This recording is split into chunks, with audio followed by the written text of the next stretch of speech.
Betrayal at Bespin. Han Solo was on the run. He and his Wookiee co-pilot Chewbacca were being chased by the evil Lord Darth Vader. Vader wanted them for helping the rebels.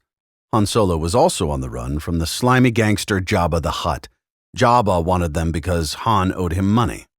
It seemed as if there was nowhere in the galaxy for Han Solo and Chewbacca to run. As Han's ship, the Millennium Falcon, evaded the Imperial TIE fighters, Han regretted his decision to help Princess Leia and C-3PO. He had aided them in their escape from the rebels' hidden base on the ice planet Hoth. Now, after zigzagging the Falcon through a dangerous asteroid field and almost being eaten by a giant space slug, Han desperately tried to figure out how to survive against an Imperial Star Destroyer.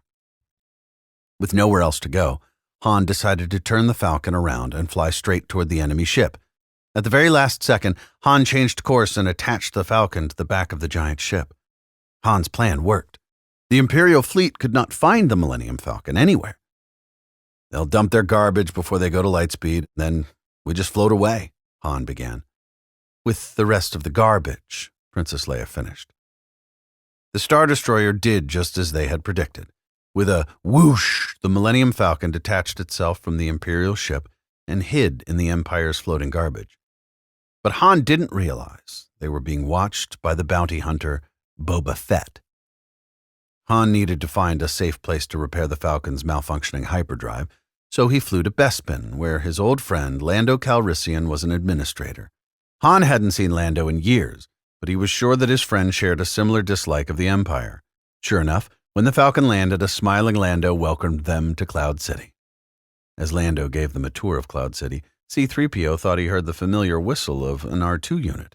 He broke off from the group to find the little droid, but instead found a secret squadron of Imperial stormtroopers. "I'm terribly sorry," C-3PO began. "I didn't mean to intrude." But it was too late. With one shot, C-3PO was scattered into a dozen pieces and tossed away. Chewbacca went back to find the protocol droid, but C-3PO was nowhere in sight. This bothered the Wookiee. Chewbacca kept searching for C-3PO until he came to a junk room filled with spare parts. The Ugnaughts, short, hog-like creatures, were inspecting the junk. Chewbacca was surprised to see pieces of C-3PO mixed in with the spare parts. Chewbacca roared, then gathered all the pieces of his broken friend. He quickly brought the parts back to Han and Leia. "What a mess. Chewie, do you think you can repair him?" Princess Leia asked. Chewie shrugged and let out a moan.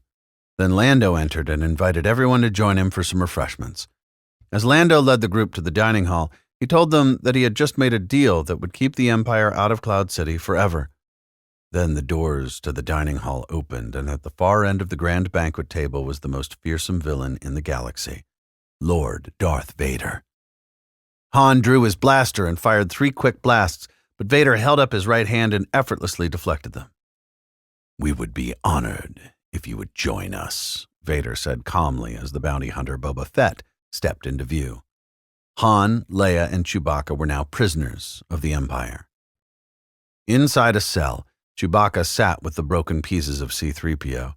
He attached the droid's head to its upper body. C-3PO sprang to life and recounted his last memory. "Stormtroopers. Here. We're in danger. I must tell the others." Meanwhile, things were getting worse for Han. "You may take Captain Solo to Jabba the Hutt after I have Skywalker," Darth Vader told Boba Fett. Lando protested. He had never agreed to give Han to the bounty hunter.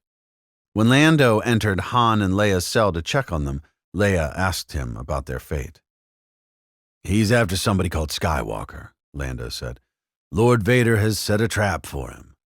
"And we're the bait," Leia replied. "I've done all I can," Lando said. "I'm sorry I couldn't do more, but I've got my own problems." Meanwhile, Vader examined a massive freezing chamber in the bowels of Cloud City.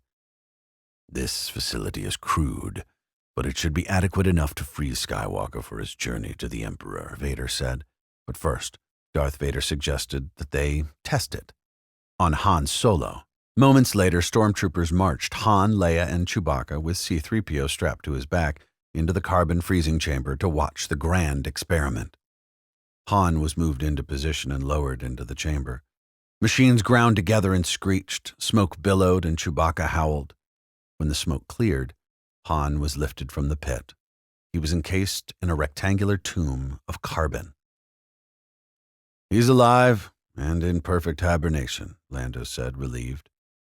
Darth Vader instructed Lando to take the princess and the Wookiee to his Star Destroyer. Vader had altered the plan again, and Lando feared that things were only going to get worse. He quietly signaled to his aide Lobot. As Lando led the stormtroopers, Leia and Chewie through the corridor, Cloud City's security guards quickly surrounded them. "Well done," Lando said to Lobot, who had joined them. "Hold them in the security tower and keep it quiet." But as the guards took the Imperials away, Chewbacca immediately began to choke Lando for turning them over to the Empire. Leia looked on as Lando desperately tried to speak. "There's still a chance to save Han," he said through strained breaths. "At the east platform." Chewbacca released Lando, and they all ran toward the east platform, but they were too late. Boba Fett had finished loading Han into his ship and flown away. Han's worst fears had come true. With nowhere left to run, he had finally been captured. But that was not the end of Han Solo.